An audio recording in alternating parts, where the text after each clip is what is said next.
The entire ballroom went silent. Every eye was fixed on a single point of motion. Landon James, three-time Grammy winner and the voice behind Midnight Rain, stood with a look of dawning, unmistakable recognition. He leaned over to his manager beside him, and I could just make out the hushed, urgent whisper. That's her. That's Midas, the songwriter from the Platinum Sessions. She didn't just write my biggest hit, she saved my career. His manager's smirk broadened into a smile, a look of recognition taking over his face. Landon then turned, his posture commanding, and began to walk, not towards my sister, my maid of honor, that had just given the most condescending speech about me. Not towards my parents who were bragging about their music achievements and connections. He stopped directly in front of my seat at the bride's table, his presence filling the space like a spotlight. He bowed slightly, and his voice carried across the stunned silence with the authority and charisma of someone accustomed to commanding sold-out stadiums. I flew across the country to make sure I made it to your wedding. Thank you, Harper, for all you do. The honor has always been mine. I couldn't help but see my sister's face across the room, her smug smirk collapsing into a mask of horrified disbelief. I could see the questions dancing in her eyes. How could her ordinary sister, who had been looked down upon by the family, win the admiration and respect of a three-time Grammy winner and other top shots in the music industry? Just 30 minutes earlier, her smug smirk was firmly in place. My sister, Madison, the family's golden child who wielded her million followers like a weapon, was giving her maid of honor speech at my wedding. She raised her champagne glass, her eyes glittering with malicious delight, for a special toast to my big sister Harper. She said, giving me a smile that was all teeth, a practiced look of pity she'd perfected over 2 decades. Thank you for finally crawling out of your basement to join the real world, she said, pausing for the laughter she knew would come from my family and family friends. We're all so proud you have such a creative little hobby. Making music in your room is so sweet. Her voice was drenched in sweet venom. Each word was a carefully crafted barb designed to paint me as the pathetic, delusional sister who couldn't accept reality. It was the same tone she'd used when I won the state songwriting competition as a teenager, calling it cute that Harper has hobbies. My parents, of course, chuckled indulgently, the familiar sound of their quiet approval of her cruelty. A familiar coldness settled in my chest. This is just how it is, I thought to myself, the heavy, tired weight of a truth being reconfirmed.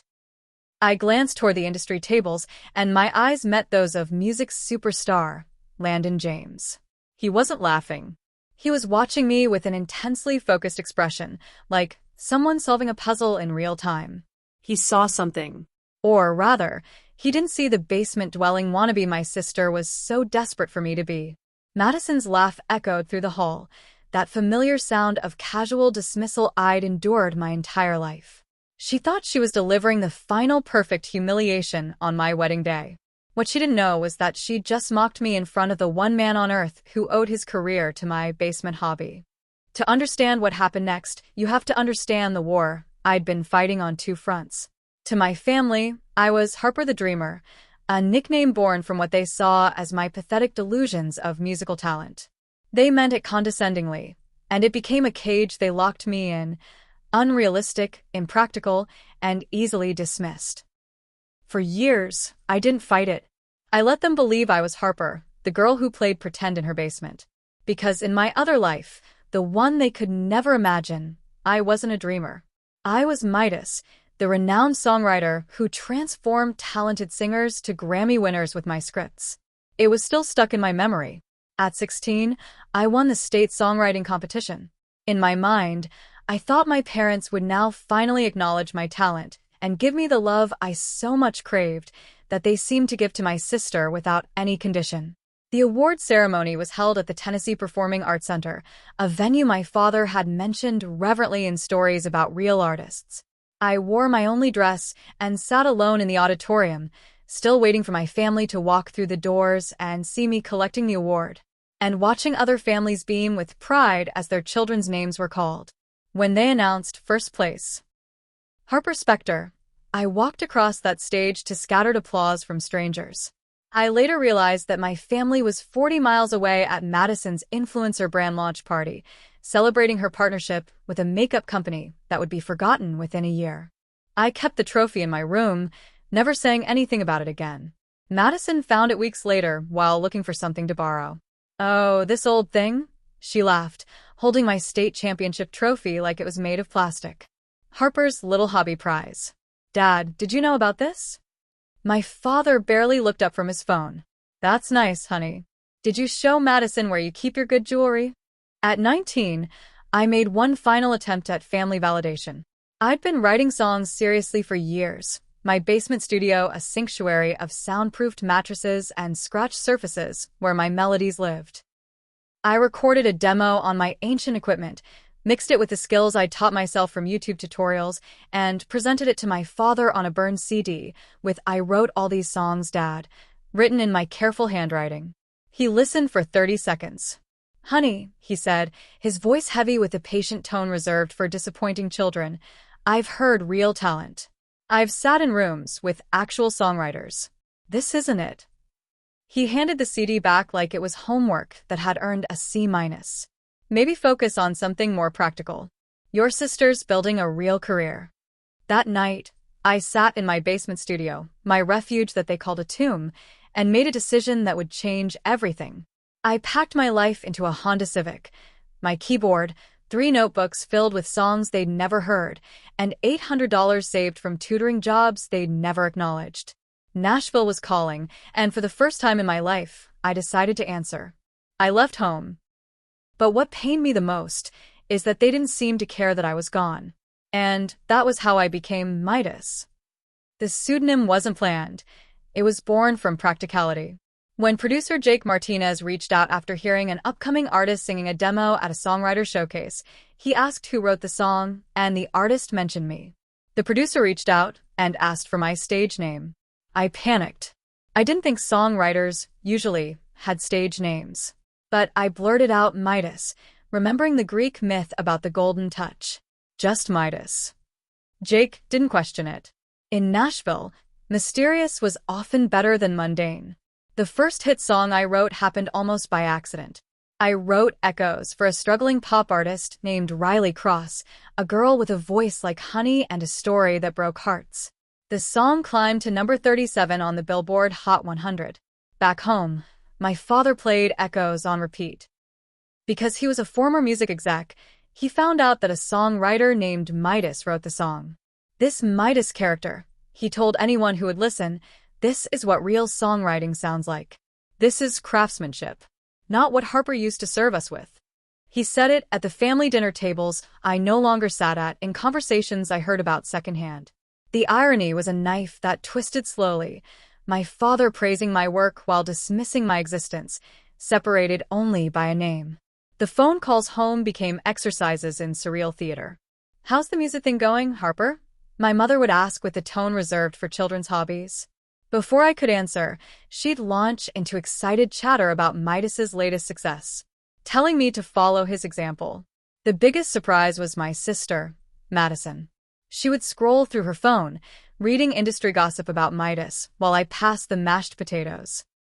"He's so mysterious," she'd sigh, her influencer instincts drawn to the mystique like a moth to flame. "I bet he's devastatingly handsome.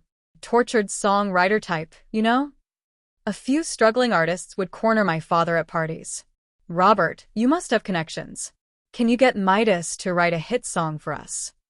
He'd puff up with borrowed importance, making vague promises about his Nashville contacts, while I sat invisible in the corner of rooms where my songs played from hidden speakers. The weight of being famous and unknown simultaneously was like carrying a secret that grew heavier each day. I watched Madison build an empire of borrowed attention while I built songs that moved mountains. She had 1 million followers who knew her morning routine. I had industry titans who would kill to work with me, and none of them knew my face. At family gatherings, I became a living ghost story, present but unseen, successful but unacknowledged. They lived in a world where validation came from visibility, where worth was measured in likes and shares. I lived in the shadows, crafting the soundtrack to their dreams while remaining invisible in their reality. The contradiction was maddening and perfect. I was everything they claimed to value: talented, successful, respected in the industry they worshipped. Yet I remained nothing they could see. Because seeing me would require admitting they'd been wrong about everything for 26 years. And I wasn't ready for that conversation. Not yet. My biggest day yet happened when I visited my parents for dinner. We watched the Grammy ceremony unfold from my living room, the same space where they dismissed my first song 14 years earlier. The irony was suffocating. Madison curled up on the sectional in her designer pajamas, live-tweeting her commentary for her followers. When they announced the Song of the Year winner, the camera lingered on Landon James as Midnight Rain filled the audio. I wrote the song. Madison actually started crying, real tears streaming down her face as she clutched her phone. "He's just so talented," she whispered to our parents, her voice thick with genuine emotion. To create something that beautiful and stay completely hidden? That's what real artistry looks like. If only she knew that the songwriter was sitting 3 feet away with a wine glass steady in her hands. When Landon accepted the award, my father stood up in our living room and applauded. The man who told me I'd never have real talent was giving the song I had written a standing ovation in his own house, never knowing he was celebrating the daughter he'd spent decades diminishing. That Grammy win opened floodgates I hadn't expected. Some of the country's biggest music superstars and their execs were reaching out to me to write them songs. I was getting more popular with music insiders. I even signed a few never-seen-before deals where I got paid publishing royalties. And my boyfriend, Ethan, popped the question. Life was good. Meanwhile, all while my family saw me as a basement-dwelling dreamer with a keyboard and illusions of grandeur. When I called my parents to announce my engagement to Ethan, the sound engineer who'd become my closest collaborator and keeper of my secrets, their response was a masterclass in damning with faint praise. "Well," my mother sighed, her relief audible through the phone, "I'm just so glad someone's finally willing to take care of you." As if I were damaged goods that had finally found a buyer rather than a woman who could buy and sell their mortgage 10 times over. Madison's reaction was more calculated. On Instagram, she played the supportive sister flawlessly, posting congratulatory stories and offering to help with wedding planning. But I could see the machinery working behind her eyes. This was her opportunity to insert herself into my moment, to ensure that even my wedding would somehow revolve around her orbit. "Obviously, I have to be your maid of honor," she announced during our first planning video call, her tone suggesting this was a favor she was graciously bestowing. "I mean, someone needs to help you figure out how to do this properly." After the calls with my parents and my sister, and seeing their reactions, I felt a bigger, unbridgeable chasm open up between us. We lived in different worlds. They didn't see me, not really. They saw the quiet, unremarkable daughter they'd created in their minds, the one it was convenient to believe in. And all my life, I let them run with that narrative. I wore the Harper the Dreamer nickname like a shield. But at that wedding, surrounded by people who understood my importance, I realized it defined me in a way I didn't like. And I was letting them. I just had to wait for the system to do it for me. The wedding planning became psychological warfare disguised as family bonding. I envisioned something intimate, close friends, a simple ceremony, maybe a small reception at a local venue where I could control the guest list. My family had different ideas entirely. "Harper, darling," my mother said during one particularly tense planning session, "this is your one chance to make a real impression. Think about the photo opportunities, the networking potential. Madison knows so many industry people now." The venue selection sealed my fate, though I didn't recognize the trap I was setting for myself. Ethan suggested the Grand Harmony Hotel, Nashville's most prestigious event space and the unofficial headquarters for industry celebrations. "It's where the real players host their events," he explained, his sound engineer's mind already calculating acoustics and technical requirements. "Plus, the people you've worked with would feel comfortable there." My parents seized on the choice like sharks scenting blood. "The Grand Harmony," my father repeated, his voice thick with borrowed significance. "Harper, that's where Grammy after-parties happen. How did you even get them to consider a civilian wedding?" I kept my explanation deliberately vague, allowing them to assume Ethan had leveraged audio engineering connections they didn't understand. As I finalized the guest list, I made decisions that felt inevitable rather than strategic. Every industry contact I'd collaborated with over the years, producers, artists, label executives who knew Midas intimately, received elegantly scripted invitations disguised as Ethan's professional colleagues. This wasn't a grand plan for revenge. It was a decision to stop hiding from my family and the world, to liberate myself. What I had expected started playing out as I had predicted. Elena Rodriguez, the Grand Harmony's head events coordinator, paused while reviewing our contracts, her manicured finger tracing my signature. "Harper Specter," she murmured, her brow furrowing with recognition. "I know that name from somewhere. Are you in the industry? Your name sounds like you are in our platinum client list. And we typically only handle private events of this scale for musicians and label executives." My parents, who'd insisted on micromanaging every detail of my special day, went rigid with attention. "What do you mean by platinum client list?" my mother demanded, her social climbing radar fully activated. "Harper's never been to industry events here, let alone be in any platinum client list." Elena looked genuinely confused. I deflected with the skill of someone who'd spent years hiding in plain sight, suggesting any familiarity must be coincidental. On the day of my wedding, the first black SUV arrived at 7:30 a.m., 3 hours before our ceremony was scheduled to begin. I watched from my bridal suite window as a figure emerged from the passenger seat, tall, unmistakable even from 4 floors up. Landon James moved with the fluid confidence of someone accustomed to red carpets and stadium stages, his security detail flanking him like silent shadows. My heart hammered against my ribs, but not from nerves, from anticipation. 2 floors below, chaos was already erupting in the hotel lobby. My mother's voice carried through the ventilation system, sharp with excitement and confusion. Robert, get down here. There are celebrities arriving." I could picture her perfectly, clutching her phone, probably already calculating Instagram opportunities while trying to process why Grammy winners were attending her disappointing daughter's wedding. By 8 a.m., the arrivals had become a parade of industry royalty that transformed the Grand Harmony into an impromptu awards show green carpet. Jonathan Reed's Bentley pulled up with the precision of a military operation, followed immediately by Naomi Evans in a Tesla that probably cost more than my parents' house. Each arrival sent fresh waves of panic through my family, who were desperately trying to understand how their studio apartment-dwelling daughter had somehow attracted some of the music industry's most powerful players.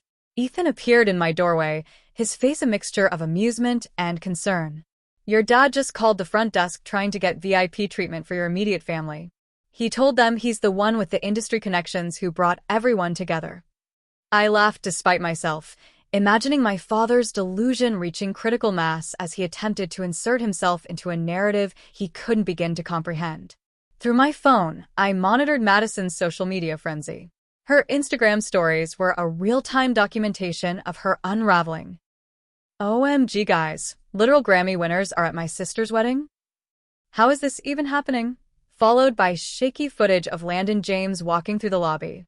Her followers were losing their minds in the comments, demanding explanations she couldn't provide. The hotel staff moved with the efficient precision of people accustomed to high-profile events, but even they seemed puzzled by the day's dynamics. I overheard the concierge telling his manager, "The family seemed surprised by their own guest list. I've never seen anything like it." Security protocols usually reserved for album launch parties were being implemented for what appeared to be a civilian wedding, creating an atmosphere of surreal tension. My father's phone calls became increasingly frantic and delusional as the morning progressed. Through thin walls, I could hear him contacting every industry connection he'd ever claimed, spinning increasingly elaborate stories about how his Nashville insider knowledge had attracted today's VIP attendance at his daughter's wedding. Meanwhile, Madison was preparing for what she clearly saw as her moment of ultimate triumph. I could hear her rehearsing in the adjacent suite, her voice dripping with practiced malice as she fine-tuned her maid of honor toast. What my family didn't know was that they were about to discover that every song they'd played while dismissing my talent had been written by the daughter they'd never bothered to truly see. The processional felt like walking through a minefield of barely contained confusion. Industry titans filled the front rows, their presence transforming our simple wedding into something resembling a private concert for music royalty. My parents preened with borrowed importance, their heads held high as they basked in reflected glory they couldn't explain, but desperately wanted to claim. Jonathan Reed sat 3 seats from the aisle, his legendary reputa. Beside him, Naomi Evans, the woman who'd produced chart toppers for 2 decades, checked her phone with the casual finesse of someone whose time was worth thousands per minute. These weren't people who attended normal weddings. Their presence here should have been impossible, yet my family accepted it with the blind faith of people desperately wanting to believe in their own importance. Madison glided down the aisle with calculated perfection, her smile radiating smugness as cameras captured her moment in proximity to greatness. She'd spent 3 hours preparing for this processional, knowing her Instagram followers would dissect every frame for evidence of her elevated social status. In her mind, she was the star of today's show, the beautiful, successful sister graciously supporting her tragically ordinary sibling. Behind her, whispered conversations rippled through the industry section like breaking news.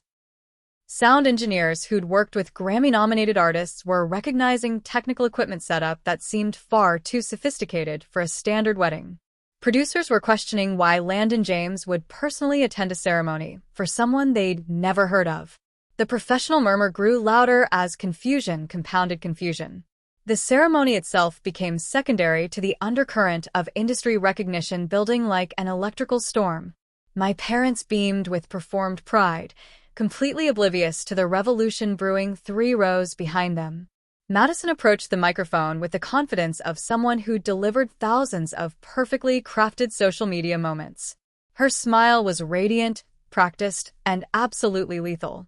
She'd rehearsed this speech like a weapon, each word sharpened to draw maximum blood while maintaining plausible deniability as sisterly love. "Good evening, everyone," she began, her voice honey-smooth and perfectly projected. "For those who don't know me, I'm Madison, Harper's big sister, and I've had the absolute privilege of watching her journey for 26 years. She paused for laughter that came exactly on cue from our parents' table, their appreciation for her subtle condescension as reliable as sunrise. "My little sister has always been so special," Madison continued, her tone dripping with a kind of pity usually reserved for broken-winged birds. While other kids were outside playing, Harper was always tucked away in her little basement sanctuary, making what she liked to call music. Air quotes accompanied the word music, her gesture dismissive enough to cut glass. More laughter from the family section, growing more uncomfortable as industry professionals shifted in their seats. "She was always such a dreamer," Madison pressed on, her voice gaining momentum as she warmed to her theme. "While I was building my brand, learning real business skills, Harper was hiding in basements, pretending her little keyboard was a gateway to stardom. The cruelty was escalating now, each sentence a fresh wound designed to establish the family narrative. Madison the successful realist, Harper the delusional child. We worried about her, you know? She's so quiet, we sometimes forget she's there. Like a little ghost who whispers songs nobody wants to hear." The industry tables had gone completely silent now, their discomfort palpable as they witnessed character assassination disguised as sisterly affection. But Madison was hitting her stride, drunk on attention and the familiar rush of family-sanctioned cruelty. "But today," she said, her voice rising with theatrical emotion, "today we celebrate Harper finally finding someone brave enough, generous enough, to take care of her simple little dreams. Ethan, you're a saint for indulging her fantasies about being a real musician." She actually made air quotes again, her gesture so exaggerated it bordered on slapstick. The family section erupted in appreciative laughter. My parents nodded sagely, as if Madison had delivered profound wisdom rather than public humiliation.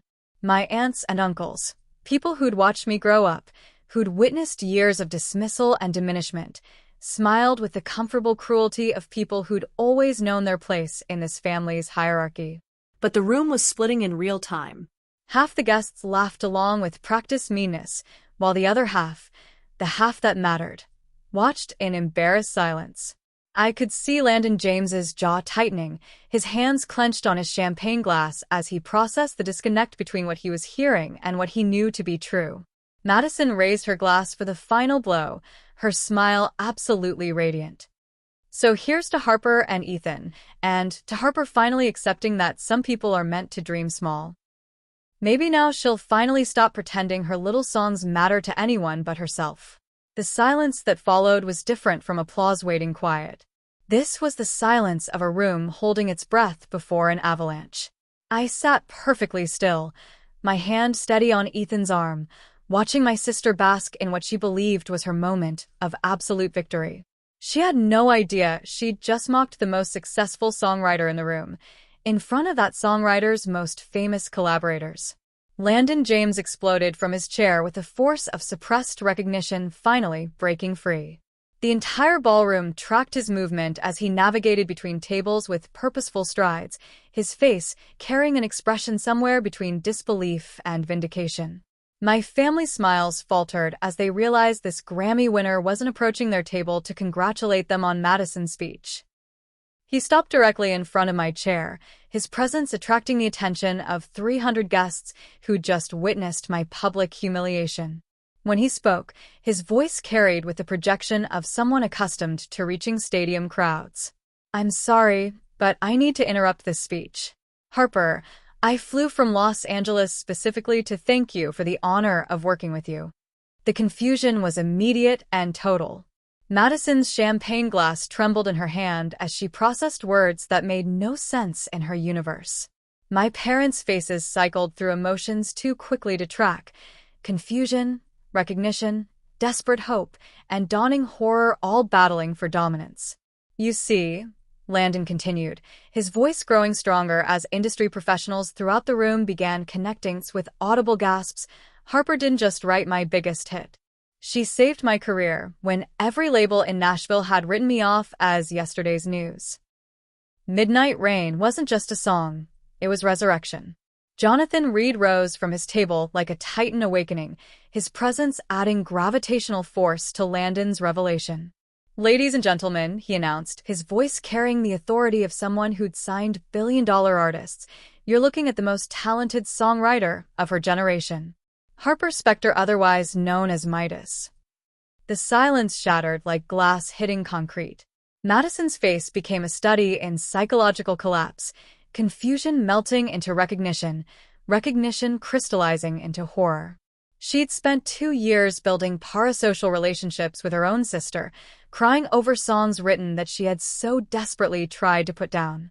Landon continued, his words hitting my family like physical blows.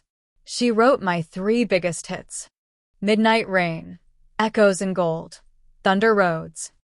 Every song that put me back on the charts came from that brilliant mind you just spent 10 minutes telling us doesn't matter."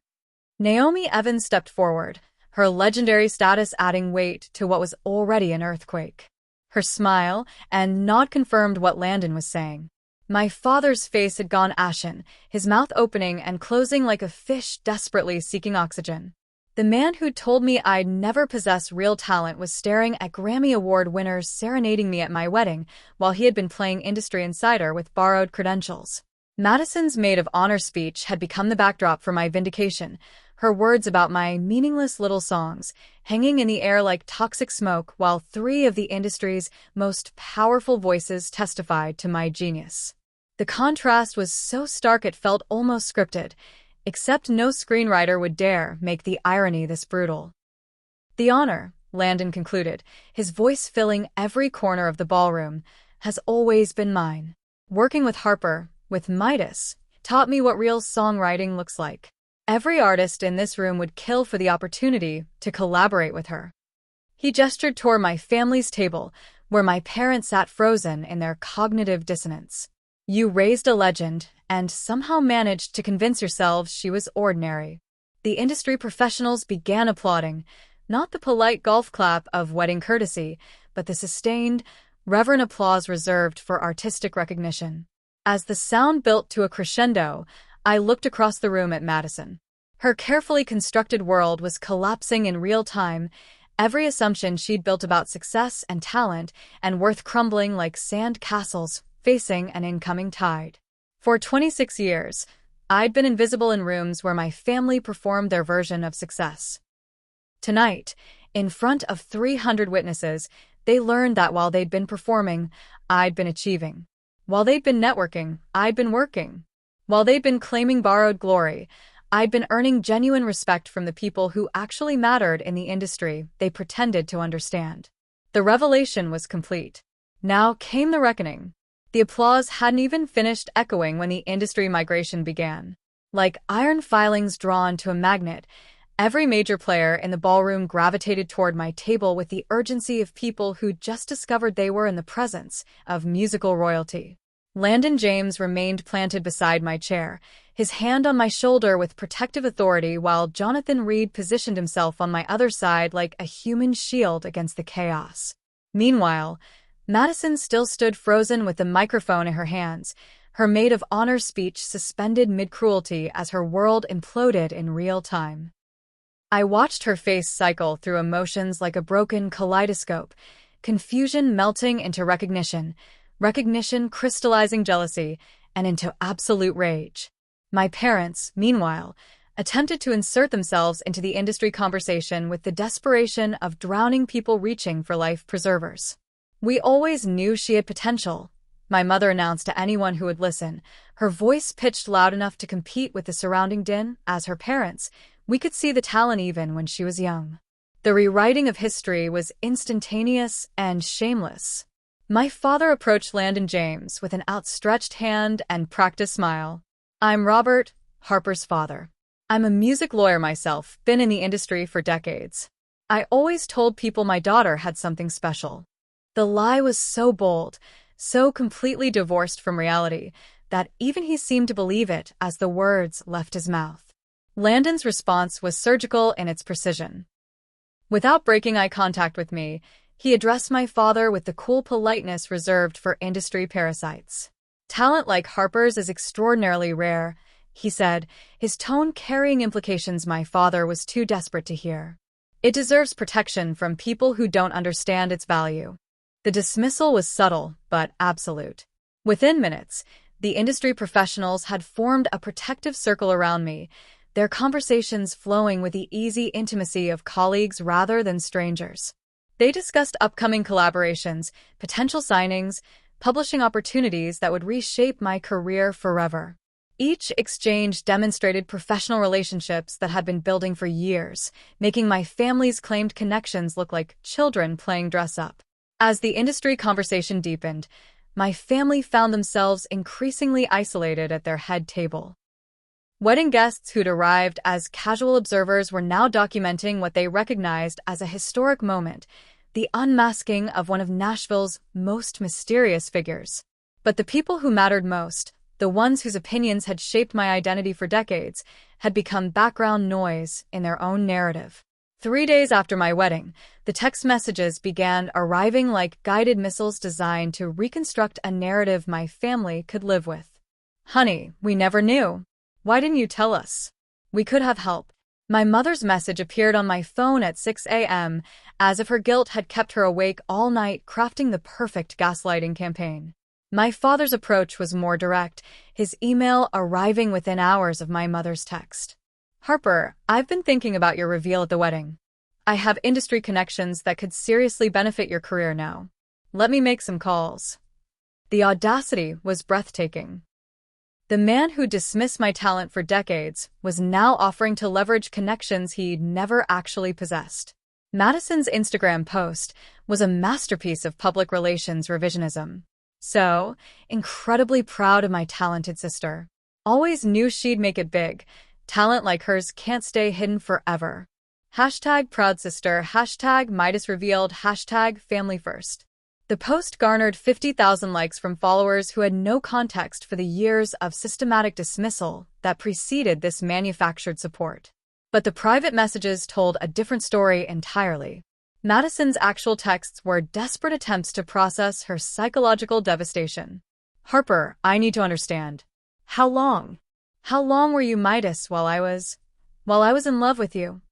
The existential horror of her situation was finally sinking in, She'd built a romantic fantasy around her own sister's anonymous persona. I let their messages accumulate for weeks, watching their desperation escalate as I remained silent and enjoyed my honeymoon. Each unanswered text, each ignored call, each unacknowledged attempt at reconnection demonstrated the new power dynamic they were struggling to comprehend. For the first time in our relationship, they needed something from me more than I needed anything from them. When I finally responded, it was with a simple invitation. Join me at my office next Tuesday at 2 p.m. The address is 1247 Music Row East, Suite 2000. They arrived together, a united front of desperation disguised as family solidarity. The Goldmine Music Publishing Building was a gleaming monument to success they'd never imagined I could achieve. 30 floors of steel and glass housing the empire I'd built from their basement dismissals. My office occupied the entire 20th floor, its floor-to-ceiling windows offering panoramic views of the Nashville skyline they'd always told me I'd never be worthy of reaching. The transformation from their expectations was immediate and devastating. Gone was any trace of the basement studio they'd mocked for years. My workspace was a temple to professional achievement, platinum records lining mahogany walls, Grammy nominations framed beside industry awards they'd never heard of, a Steinway grand piano that cost more than most people's cars positioned like an altar in the center of the room. Jesus Christ, Harper, my father whispered, his voice hollow with shock. This is a real operation. I let them absorb the magnitude of what they were seeing before I spoke. Sit down, please, I said, my voice gentle but carrying new authority they'd never heard before. We need to talk about exactly what you're doing here. My mother immediately launched into damage control mode. Honey, this is incredible. Why didn't you tell us sooner? We could have helped you navigate the industry politics. Your father has so many connections. Can you stop? The word cut through her practiced manipulation like a blade. Let's address what you really came here for. This isn't about helping me. This is about repositioning yourselves now that you realize I'm successful enough to matter. Madison shifted uncomfortably in her chair, but my father attempted to maintain his delusion. Harper, that's not fair. We've always supported your music. Maybe we didn't understand the scope, but support it. I laughed, the sound sharp enough to make them flinch. Dad, when I was 12, I played you an original song at dinner. Do you remember what you said? His face went pale. He remembered. You said, maybe stick to piano lessons, kiddo. When I won the state songwriting competition at 16, where were you? We had Madison's brand launch. My mother started. Exactly. You missed your daughter winning a state championship because Madison got a makeup sponsorship that lasted 1 month.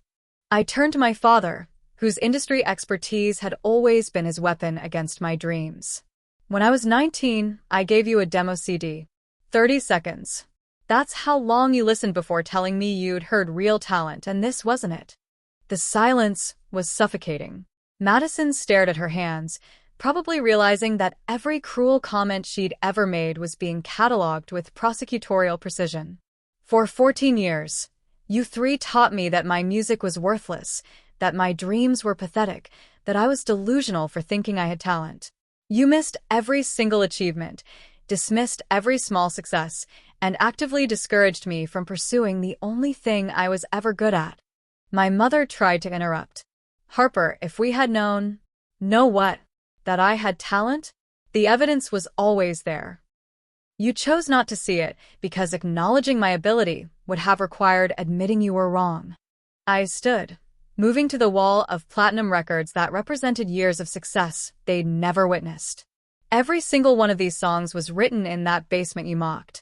Every Grammy nomination, every #1 hit, every collaboration with artists you worship, all of it came from the daughter you convinced yourselves was worthless. Madison finally found her voice, broken and small. Harper, I didn't know it was you. If I had known Midas was what? Your sister? The same sister you spent years humiliating. I turned to face her directly. Madison, you were in love with my work when you didn't know it was mine. You cried over songs I wrote. But when that same talent belonged to your basement-dwelling sister, It was cute noise and pathetic delusions. The psychological horror of her situation was finally hitting her. You want to know the real tragedy? I continued, my voice growing stronger as years of suppressed truth finally found air. I listened to you three analyze Midas's genius at every family dinner. Dad, you called him a real songwriter while I passed you the salt. You said he understood craftsmanship while sitting 3 feet from the person who crafted every note. The irony was so complete it was almost beautiful. My father attempted one last desperate play for relevance. Harper, now that this is all out in the open, maybe we can work together. I do have genuine industry connections, people who could what? Help me achieve success I already have? Dad, look around this room. Look at the platinum records, the Grammy nominations, the publishing empire I built while you were telling everyone you'd worked with real talent. What exactly do you think you can offer me that I haven't already earned myself? The question hung in the air like a death sentence. For the first time in their lives, they had to confront the mathematical reality of their position. They had nothing I needed, no connections I hadn't surpassed, no opportunities one couldn't create independently. I know why you're really here, I said, my voice carrying the quiet certainty of someone who'd finally seen through decades of manipulation. You're not here because you suddenly recognize my talent. You're here because other people do, and you can't stand being irrelevant. You're here because Madison's influencer empire means nothing next to actual achievement, because Dad's borrowed industry credentials look pathetic next to real success, because Mom's social climbing has hit a wall she can't scale. The truth landed like physical blows. Madison's tears weren't grief. They were panic at realizing her entire identity was built on borrowed relevance. My parents' shock wasn't admiration. It was horror at discovering they'd been wrong about everything that mattered. So here's what happens now, I said, moving toward the door with the authority of someone who controlled the conversation's ending. You go back to your lives, and you stop pretending we're a loving family who always supported each other. You stop rewriting history to make yourselves the heroes of my story. And you definitely stop trying to insert yourselves into success you spent decades trying to prevent. And maybe, when you are waiting for real reconciliation, I might be willing to listen to you. I opened the door, my message clear. I don't need your validation anymore. In the world that actually matters, I already have all the recognition I've ever wanted. And unlike your approval, I earned every bit of it. I said all those words, without anger or resentment. Just a quiet detachment. Outside my office windows, Nashville stretched toward horizons that had once seemed impossible to reach. The city that had welcomed me when my family wouldn't, that had recognized my talent when they'd called it delusion, that had given me stages when they'd offered only basements. I'd built my own empire here, note by note, song by song, dream by dream. I didn't need their stage anymore. I had built my own, and it was magnificent. What would you say after you've risen above the need for validation from those who try to put you down? And don't forget to subscribe, because this isn't the last story we'll tell about those who rise from the ashes and rebuild the fire themselves.